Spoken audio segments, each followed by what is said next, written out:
Jugement du Conseil de guerre de Tisville. Audience publique du 3 octobre 1921. En cause, ministère public. Contre, Kibangu et consorts. Vu par le Conseil de guerre siégeant à Tisville, région soumise au régime militaire mitigé par ordonnance numéro 89 en date du 12 août 1921, du vice-gouverneur général de la province du Congo-Kassai, la procédure à charge des prévenus Kibangu Simon, Mandobé, Zola, Matweni, Lenge, Sambou Simon, Nimba Filemon, Mata, Umbaki André, Kelani John, Batoba, Samissioni, Batoba David, Malaika Setni, prévenus d'avoir porté atteinte à la sûreté de l'État et à la tranquillité publique, Johan Lumbuende, Bemba et Dingo Voabella, prévenus de la dite infraction. Vu l'assignation des prévenus à la requête de l'officier du ministère public en date du 28 septembre 1921. Oui, le ministère public en ses réquisitions. Oui, les prévenus en leur dire et moyens de défense présentés par eux-mêmes. Le Conseil de guerre. Attendu qu'il est établi que le 11 mai 1921, au village Nkamba, l'administrateur du territoire des Cataractes Sud dut subir les volontés des prophètes, de leurs aides et des bandes d'indigènes qui étaient réunis. Attendu que le 6 juin suivant, le même fonctionnaire chargé de procéder à l'arrestation du prophète en chef, Kibangu, y fut violemment attaqué par la foule et que 2 de ses soldats y furent blessés à coups de pierre et de couteau. Attendu que les foules réunies par les prophètes étaient manifestement hostiles à l'État. Attendu que le nommé Kibangu, en répandant et en faisant répandre sciemment des faux bruits de guérison et de résurrection, et en se posant en envoyé de Dieu, jeta l'alarme dans l'esprit des populations indigènes que par ses agissements et ses propos, il porta une atteinte profonde à la tranquillité publique. Attendu que Kibangu est parvenu en expliquant et en faisant expliquer le texte de la Bible à sa façon par ses aides et adeptes, a imposé ses volontés aux populations, qu'il a affirmé son prestige, comme il a déjà été dit, en répandant et en faisant répandre toujours par ses aides des faux bruits de miracles, en tenant des séances d'hommes et d'envoyés de Dieu dans son village et ailleurs, que c'est pendant ces séances qu'on a inculqué aux indigènes les fausses idées de religion, qu'on les a excités contre les pouvoirs publics établis. Attendu que Kibangu a été reconnu par les médecins saints de corps et d'esprit, et par conséquent responsable de tous ses actes, que ces crises de nerfs ne sont que de la simulation, qu'il se peut que quelques cas de maladies nerveuses aient été guéris par suggestion, mais que le prévenu en a profité pour tromper la bonne foi de la masse destinée à servir d'instrument inconscient à ses fins, que le but poursuivi était celui de détruire l'autorité de l'État. Attendu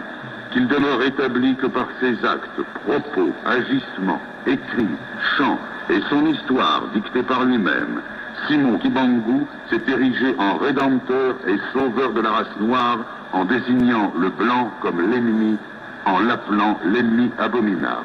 Attendu qu'il est établi par les faits que Kibangu, malgré la défense de l'autorité, a continué et persévéré dans son travail en faisant croire qu'un nouveau Dieu allait venir, que ce Dieu était plus puissant que l'État même, que ce Dieu était représenté par lui, Kibangu Mfumu Simon, Mvuluzi, qu'un temple nouveau, église nationale noire, allait être fondé. Attendu que la secte des prophètes doit être considérée, organisée pour porter atteinte à la sûreté de l'État, secte cachée sous le voile d'une nouvelle religion, mais tendant à démolir le régime actuel, que la religion n'est qu'un moyen pour exciter et exalter la croyance des populations, que les foules impressionnées et poussées par la force du fanatisme doivent souvent servir d'instrument pour atteindre le but final. Attendu qu'il résulte des rapports officiels, des correspondances échangées entre Noirs, des renseignements reçus, que les Blancs sont l'objet d'une haine profonde de la part des adeptes de Kibangu, que cette haine s'est infiltrée et s'est répandue avec une rapidité alarmante parmi les indigènes, qu'il est indéniable que la doctrine de Kibangu a été cause d'une grève manquée d'abstention au travail d'un grand nombre de travailleurs. Attendu que les moyens de persuasion ont été interprétés par les natifs, les prophètes et les adeptes comme de la faiblesse, de l'impuissance de l'État contre la force spirituelle, magique, divine du thaumaturge, que s'il est vrai que l'hostilité contre les pouvoirs établis a été manifestée jusqu'à présent par des chants séditieux, injures, outrages et quelques rébellions isolées, il est pourtant vrai que la marche des événements pourrait fatalement conduire à la grande révolte,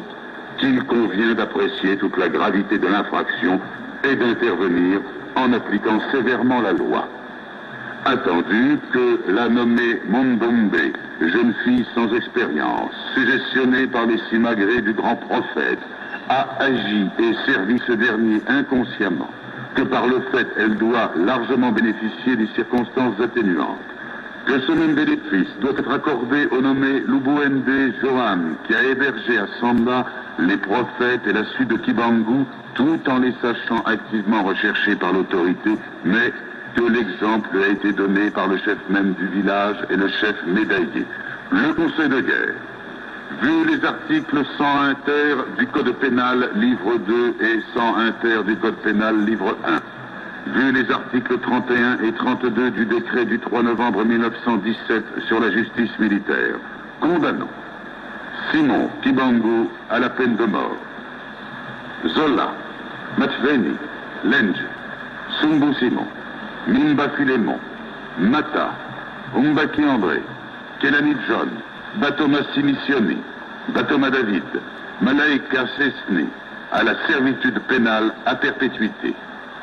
Demba et Dingo Guabella à 20 ans de servitude pénale.